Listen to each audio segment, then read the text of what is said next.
Hello, it is I, Tiger. Milo Murphy's Law. I love this show. Milo and his friends are great, but we're here to talk about how time travel works in this show.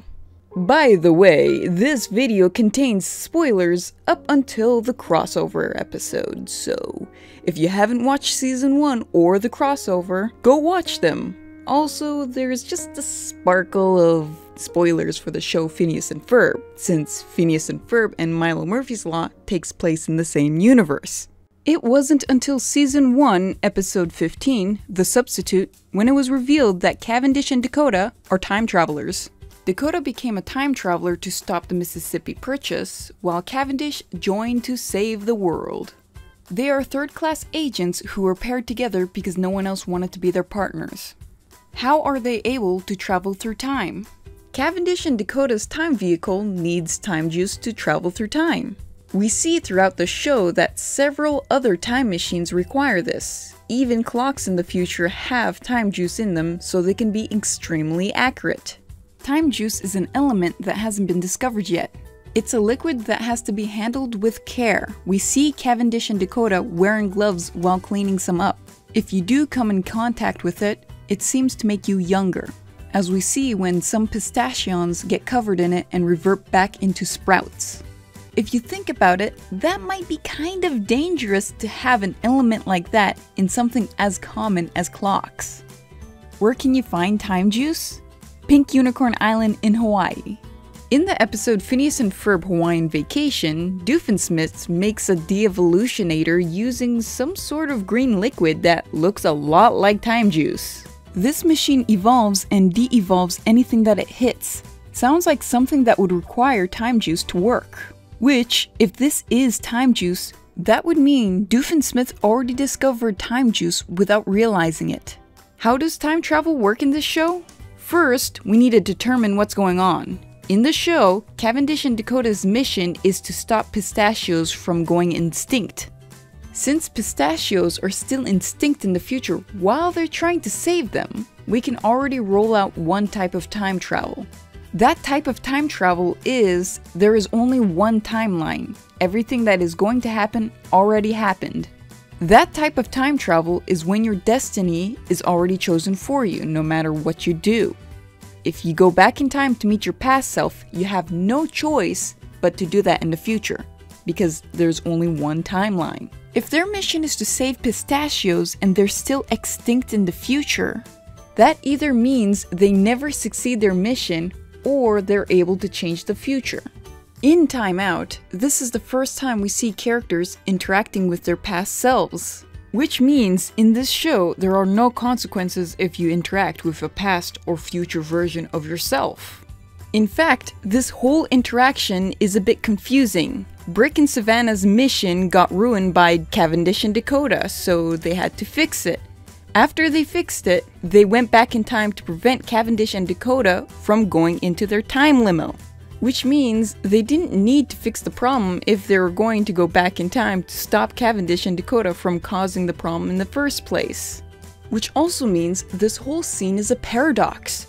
Cavendish and Dakota causes a problem, Brick and Savannah fixed the problem, but then, because they go back in time to prevent Cavendish and Dakota from going into their time vehicle, their timeline doesn't exist anymore, so they shouldn't exist. If they don't exist anymore, they wouldn't be able to stop Cavendish and Dakota from going into their limo to begin with. What we see in this episode is that doesn't create a paradox, it works. But now, there's an extra pair of Brick and Savannahs. Unfortunately, we don't get to see what happens to them. So, we don't know if they ended up disappearing, being taken care of, or now there's just multiple versions of them running around. With the Halloween episode, it's clear that there isn't only one timeline and the future isn't guaranteed. In this episode, it's the last Halloween. Because of this, Cavendish and Dakota never had a Halloween since they are from the future, and in the future, Halloween doesn't exist anymore. Turns out they were the ones that caused Halloween to end. When they realized this, they fixed the problem, but in the process, they ended up creating leap year instead of destroying Halloween. If this was destined to happen, they would have grown up with Halloween. What they did was undo a mistake they did in a previous timeline. Now that Halloween exists in the future, do they remember trick-or-treating or celebrating Halloween? It isn't clear, but I'd say yes. Why? Because of this scene. Great Caesar's ghost! We just created leap year! Why is this so important? Because if they just save Halloween by creating leap year, Cavendish shouldn't know what leap year is since they grew up without Halloween and without leap year. As soon as they fix the problem, they gain the memories of a future with leap year and with Halloween. This confirms that if they change things in the past, it changes their memories. But this is where things get kinda confusing, because they should remember what Halloween is. If they had Halloween growing up, and then they erased it, and after that they brought it back, why don't they remember it? In a world without Milo, Milo was never born, and yet Cavendish and Dakota still remember him. So you can't use the excuse that when they erased Halloween, it also erased their memories of celebrating it. Because they still remember timelines that don't exist anymore. Or else, when Milo was never born, Cavendish and Dakota should have no idea who he is. Instead, they still remember who he is, even though he doesn't exist anymore. But why is Halloween different? Why don't they remember it? In the episode, Cavendish assumes that they were the ones who ended Halloween. We don't actually see them doing it. There could be a possibility that they weren't the ones who ended Halloween. The things that they did in that episode somehow brought it back. That would explain why they don't remember what Halloween is, since they weren't the ones who ended it. In the episode Time Out, it is brought up that Brick and Savannah stopped World War III, IV, and V. But Cavendish and Dakota don't remember those wars. They only remember timelines that they changed. Someone else could have ended Halloween and Cavendish and Dakota only fixed it unintentionally. Or maybe they forgot. If they remember a whole bunch of timelines that don't exist anymore, their memories probably get jumbled up every now and then. Because of these two episodes, that means there isn't only one timeline. There are multiple timelines and multiple outcomes. Their actions can and will change the future. Missing Milo. This episode is a bit inconsistent. It seems like it's going for only one timeline. What has been done already happened, up until they destroyed the Pistachions. That fixes the future, and Mr. Block doesn't remember what happened, but Cavendish, Dakota, Milo, and his friends still remember what happened. A reason why they remember what happened could be because something is protecting their minds from time waves. In a world without Milo, Dakota says that something lead line can protect someone from time waves. If you have this item, you will remember events that happen in different timelines, events that other people don't remember. But if that was true, wouldn't Mr. Block have something like that? He's in charge of a time-traveling organization. I think it would be very important for him to have something like that. So then, when the whole Pistachion takeover happened, he would at least have memories of it. Unless he died. Since Cavendish doesn't remember every time he dies, that could mean that if you die, even if you have something protecting you from time waves, you won't remember what happened. Or maybe when Mr. Block woke up in the morning, he thought that it was all a dream like Elliot did.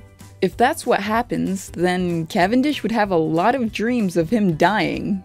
But most likely that's not the case, since Block is in charge of a time-traveling organization. He would be used to things like this. When Cavendish and Dakota explains to him what happened, even if he thought it was a dream, he should believe them because it wouldn't be possible for them to accurately guess a weird dream that he had. So maybe he died because after we see Block in a giant pot, we don't see him again until the end of the episode when everything is fixed. You can't really use the argument that time healed around Block, mainly because in a world without Milo, it's been over a decade since Milo wasn't born. And yet Elliot still remembers him? Sure, for Block, it would have been over 100 years, but still. What is even more confusing is that Pistachions aren't supposed to exist anymore. Even though we see one in the llama incident episode, and another one manages to fall out of the time stream and get stuck in the past. Their father was destroyed. They shouldn't exist anymore. The crossover episode shouldn't exist. Another inconsistency would be the Island of Lost Dakotas and A Christmas Peril. These two episodes completely conflict each other. In A Christmas Peril, the future version of themselves try to stop an argument they had in the past, but after everything is said and done, they disappear. In the Island of Lost Dakotas, the future version of themselves don't disappear. That's inconsistent. I would have been fine with everything except that Christmas episode. That episode messes everything up. Well, actually, the Island of Lost Dakota is the episode that messes everything up. It's just, I really like that episode. The Christmas special goes along with the type of time travel they already established in the show. Things that happen in the present can change the future. In Missing Milo, the whole future goes back to normal as if nothing happened because of the actions in the present. In the episode The Island of Lost Dakotas, Dakota's future self should disappear. The island shouldn't even be a thing. Maybe I should rewatch some Phineas and Ferb episodes that involve time travel. After all, it takes place in the same universe. So the bad future no longer exists? Right. Well, if it doesn't exist, shouldn't the Candace from the bad future cease to exist too? Oh darn. Wait a moment, we're from the future as well, so that means that we're going to... Ah, nut jobbers. It all makes sense. This is why the Dakotas don't disappear. They don't know they're not supposed to exist anymore. That's why they don't disappear. Also, this would explain why the pistachions that were seen in the llama incident and the one in the crossover are still there. They did not witness their dad getting destroyed. Maybe they don't even know they're not supposed to exist anymore. That's why they're still around. But the only problem is, if the Dakotas find out that they're not supposed to exist anymore, all of them will disappear except for the very first Dakota. Since the future version of Dakota takes the past Dakota's place whenever Cavendish dies, even the Dakota we see throughout the show will disappear. So in conclusion, they have an anything goes type of time travel. But there seems to be some set of rules. If they change the past, they gain new memories that they didn't used to have. If they go back in time to undo something that completely changes their timeline, they will only disappear if they realize they're not supposed to exist anymore. They have some sort of item that protects them from time waves, and it's powerful enough to affect the people around them. For example, Milo and his friends remember the pistachions, but no one else seems to. Even if you have or is around this item that protects you from time waves, if you die and your death gets undone, you won't remember what happened. One other thing is that there could be glitches in the time stream. For example, Bradley's plant arm. Maybe if he believes hard enough that he's not supposed to have that plant arm, it'll disappear. Unless he secretly likes it. And the last thing is, their actions can and will change the future. The future is not set in stone. Which, this can be a problem. In the Phineas and Ferb effect, there is a song about how everything will be alright in the future. This is a lie. Because if Doofenshmirtz knows he's going to become Professor Time, and because he knows this, he starts to slack off, and doesn't do the things that would set him on the path of becoming Professor Time, he can change his future. Which could result in him not becoming Professor Time. So that's my way of explaining time travel in Milo Murphy's Law, at least for Season 1. I haven't really made a video explaining something like this before, so tell me what you think.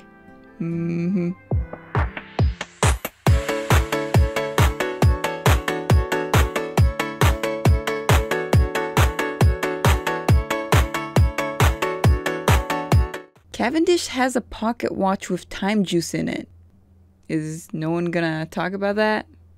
Okay then.